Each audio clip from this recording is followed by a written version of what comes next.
here on the beautiful campus of Transylvania University with John Ferguson.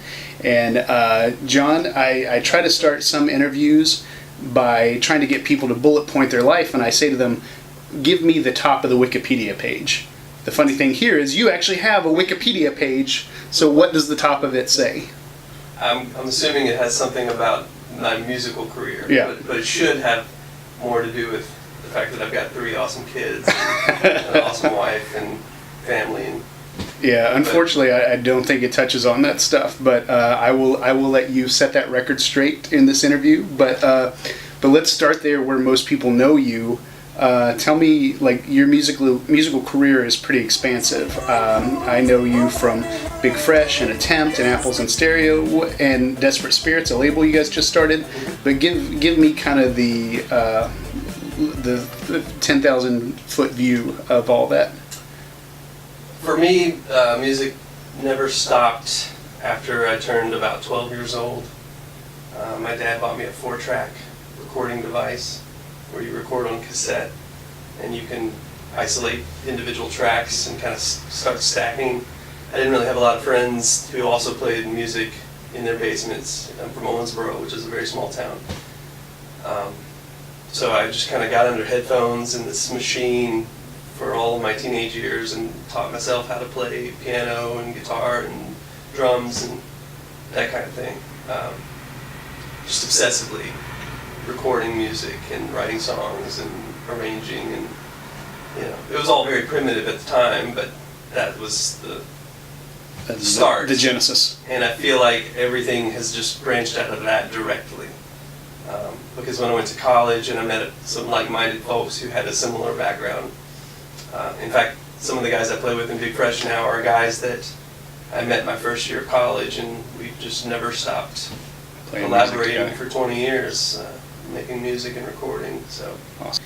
So the point of this web series is to kind of discuss with people different ideas of transcendence and religion, and just kind of routes to a non-objective experience, if that makes sense. So your parents gave you music. Did they also give you religion? Yes. Tell me about that. Very much so. I don't know that they're even related. Probably somewhat related. I grew up in a fundamentalist Church of Christ. Okay. So a Protestant church that's very, very much on the conservative side of things. That church considered themselves fundamentalist, tried to apply the rules of the New Testament worship style to current worship style. So, for example, they would have no musical instruments in the church. It was all a cappella singing. Why do you think your dad chose that? Or did he choose it? It's what his family grew up with. So it's what he grew up with. My grandmother grew up with. So born into it, yeah. Passed on. So the church, I think for both of my parents, it was something they grew up with, kind of went away from, and got into worldly lifestyles. Sure, yeah. And then when they tried to wise up and become better parents, I think the church was kind of instrumental in maintaining that kind of family, healthy lifestyle choice. Are they still involved with it? My dad, very much so. He's a worship leader in Nashville, Tennessee. Are you still involved with it? I am not.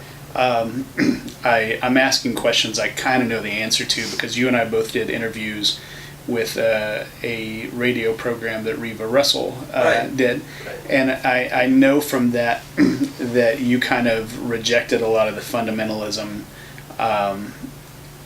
because it felt oppressive and damaging to you a little bit. Can you expand on that a little bit? Sure. To the degree that you're comfortable, and that's kind of a broad question, so you take it wherever you want. But well, let me preface everything to say I don't mean to be offensive. No, if I say anything that shakes someone's faith or their... That's not your point. I am not trying to be offensive, but I'll try to speak from just my personal perspective. That's all I can add. They were comfortable in my church putting the weight and responsibility of kind of the Christian message onto children. And I think there was a focus on getting children to buy into the theology of their beliefs. And so they would tell children things like, you are a sinner. Your sin is keeping you from God, being with God. If you die right now, you will burn in hell for eternity unless you accept Jesus as your Savior. And in hindsight, as a parent, that is some very psychologically damaging and abusive information to pass on to children. It's damaging to adults. That's so right. you put that on a kid. That's right. Who is yeah. And so as a kid, I really took that weight on. And so it affected how I saw the world, how I saw my friends, relationships, school.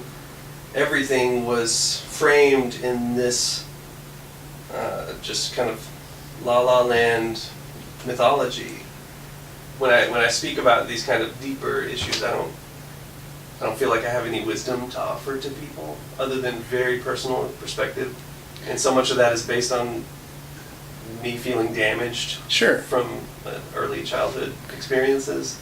But I certainly don't ever want to be a person to tell other people, you should think this, or Well, you should do this. I definitely don't think you've come across that way, to give you a little bit of comfort, but I think we're all either in one of three places in our life. We're either in construction, deconstruction, or reconstruction. Mm-hmm. And I think it seems that you've made it successfully out of construction and deconstruction, and you are hopefully for the rest of your life in the process of reconstructing Mm-hmm. what you believe. And so I think wisdom and things like that, they're great if you can quantify it, but experience and people's experience kind of creating themselves brand new is valuable. So Right.